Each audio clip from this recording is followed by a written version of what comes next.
The 2008 presidential election really begins in 45 days. That's when the Iowa caucuses will give someone in each party, perhaps several candidates, a huge advantage. It's getting closer to that date. It's tightening among the Democrats, and that may explain why it's also getting rough. Yesterday, Barack Obama showed some new fire under questioning from a voter, and tonight, there's evidence the Obama campaign is indeed heating up. It's in the form of a major poll out showing him up and now in a statistical dead heat with Edwards and Clinton in Iowa. That sets the scene for us to begin with our chief White House correspondent, David Gregory, tonight. David, good evening. Brian, good evening to you. And you mentioned it, new polls and critical days on the campaign trail as time is running out to take the lead and to make an impression. Absolutely. Good to see you. There you go. Thank you. Barack Obama shaking hands in Iowa after a tense weekend. But tonight, encouraging news. For the first time, he has a lead in the state. A new Washington Post ABC News poll has him at 30% of likely Iowa caucus goers, with Hillary Clinton at 26 and Senator Edwards at 22. Obama has appeared more forceful on the campaign trail. Over the weekend, an unusually sharp exchange with a voter who pressed him on what he'd do to fight terror. No, wait.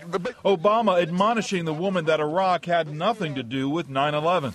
Don't think that I care any less than Rudy Giuliani or Mitt Romney about making sure that my daughters don't get blown up. For her part, Senator Clinton is answering her critics with a new TV ad featuring a father who claims she came through for his son who had a health problem.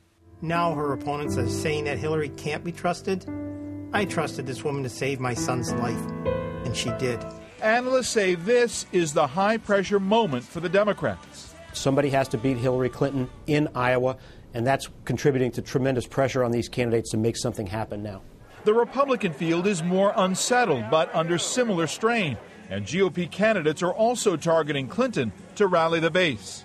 I will have a respectful debate with Senator Clinton, but I will also portray the stark differences in philosophies that exist between the two of us. Former White House political advisor Karl Rove, writing in Newsweek, argues Republicans are right to take her on. Quote, she's eminently beatable.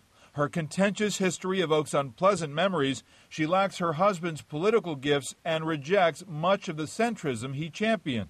The intensity is matched by new, under-the-radar attacks, including push polling, when a voter receives calls that sound like they are from independent pollsters, but are in fact an attempt to spread negative information about a candidate.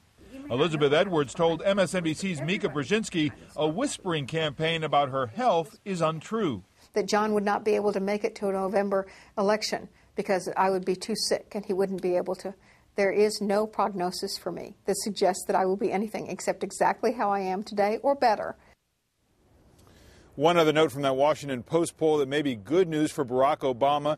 55% of Iowa caucus goers say that they value new direction and new ideas as their top priority, Brian, over the notion of strength and experience. Still a deadlocked race there. David Gregory starting us off tonight. David, thanks. And another note here, Mika Brzezinski's full interview with Elizabeth Edwards will air tomorrow morning on Morning Joe with Joe Scarborough on MSNBC.